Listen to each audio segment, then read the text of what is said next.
इस बीच private sector की प्रमुख लाइफ इंश्योरेंस कंपनियों ने अपने टर्म इंश्योरेंस के प्रीमियम में 4 से 7% तक की बढ़ोतरी की है।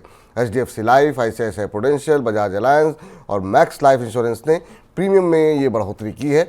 बॉन्ड यील्ड में कमी, महंगाई की चिंता और री इंश्योरेंस रेट में एडजस्टमेंट की वजह से ये बढ़ोतरी की गई है। सर, बीमा की इस महंगाई के पीछे क्या कुछ बड़ी वजह मान रहे हैं आप?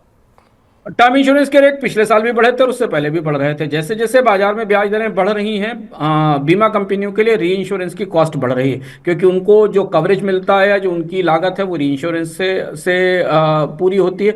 और इसके साथ अब बीमा कंपनियों को लग रहा है कि महंगाई लंबे समय तक मौजूद रहेगी। जैसे मैंने आपको कल बताया कि फेडरल रिजर्व के प्रमुख जीरोम पावल ने कहा कि इतनी जल्दी महंगाई कम होने की संभावना नहीं है, इसलिए बीमा कंपनियां मान रही हैं कि उनकी री इंश्योरेंस की कॉस्ट आने वाले समय में भी बढ़ती रहेगी। तो 6 से 7% तक प्रीमियम महंगे हुए हैं, पिछले साल भी महंगे हुए थे।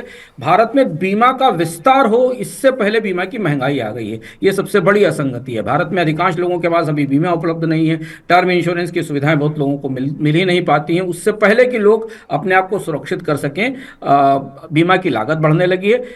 अन्य कंपनियों ने भी नहीं बढ़ाया है। निगाह इस बात पर रहेगी कि क्या एलआईसी भी टर्म इंश्योरेंस की या उनकी बीमा की लागत बढ़ाएगी, ये देखना होगा। लेकिन ओवरऑल बीमा बाजार में इन्फ्लेशन या महंगाई स्थायी रूप लेती जा रही है। इससे पहले हमने हेल्थ इंश्योरेंस प्रीमियम्स में भी बढ़ोतरी देखी थी।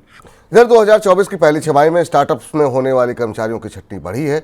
2024 के पहले 6 महीनों में 7,175 लोगों को नौकरी से निकाला गया। ये 2023 की दूसरी छमाही की तुलना में 31% ज़्यादा है। उस समय 5,474 लोगों को नौकरी से हटाया गया था। 2024 की पहली छमाही में होने वाली छटनी में सबसे बड़ा योगदान पेटीएम और फ्लिपकार्ट का है। सर, क्या स्टार्टअप में अब छटनी जो है फिर से लौटती हुई दिखाई दे रही है और इसकी वजह आप क्या मान रहे हैं? स्टार्टअप में छटनी वापस लौटी है, और जैसा आपने बताया पेटीएम और फ्लिपकार्ट में छटनी हुई। पेटीएम को तो लेबर मिनिस्ट्री की तरफ से छटनी का नोटिस भी गया है इसे रोकने के लिए। तो ये दो बड़े स्टार्टअप्स थे जिन्होंने बड़ी भर्तियां की थी, वो उनमें खासतौर से पेटीएम एक तरह से चैलेंज में है और कंपनी का कारोबार सिमट रहा है। इसके अलावा भी जो बचे हुए स्टार्टअप्स थे उसमें एडटेक के स्टार्टअप्स में छटनी हुई है, बायजूस और बाकी स्टार्टअप्स हैं। लेकिन हम उम्मीद कर सकते हैं कि ये शायद अब आखिरी दौर है स्टार्टअप्स में छटनी का, विपुल जी। क्योंकि स्टार्टअप स्पेस में पिछले 1-2 साल से जो उठापटक चल रही थी वो अब सेटल होती दिखाई दे रही है, और कुछ ही क्षेत्रों में स्टार्टअप्स बेहतर ढंग से काम करने की स्थिति में दिख रहे हैं, जिसमें से क्विक कॉमर्स है, जिसमें ई कॉमर्स है, और कुछ और क्षेत्र हैं। फिनटेक में भी कुछ कंपनियां हैं जो बेहतर ढंग से काम करने की कोशिश कर रही हैं। तो भारत के स्टार्टअप स्पेस में हमें उम्मीद करना चाहिए कि छटनी का आखिरी दौर होगा, लेकिन इसने संगठित क्षेत्र में भी नौकरियों की परिस्थिति को और ज्यादा जटिल कर दिया है। तो पिछले 1 साल के से जो हम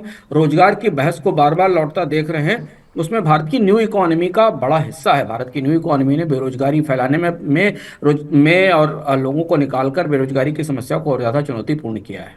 जी।